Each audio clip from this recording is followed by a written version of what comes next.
শুভ দুপুর। সকলকে জানাই ধনতেরাসের শুভেচ্ছা।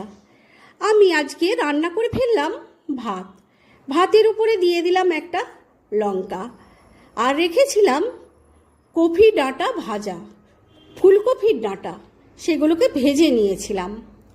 আর সাথে করে নিয়েছিলাম বরবটি দিয়ে, কচু দিয়ে, বেগুন দিয়ে একটা তরকারি, সেটাও আমি দিয়ে দিলাম। আর রেখেছিলাম ট্যাংরা মাছের কাঁটা বাটি।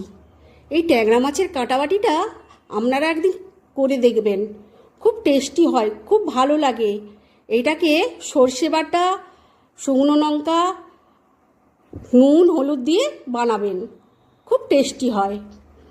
আর রেখেছিলাম দুটো চ্যাকা ভাজা আর ট্যাংরা মাছ কড়কড়া করে ভাজা। আর সাথে করে নিয়েছিলাম খেটা শাকের ঝোল। খেটা শাকের ঝোলটা আমাদের খুব পছন্দের।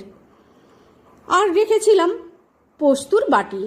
পোস্তুকে আমি পেঁয়াজ কুড়া দিয়ে বাটি বানিয়ে নিয়েছিলাম। তোমাদের কার কেমন লাগলো জানিও।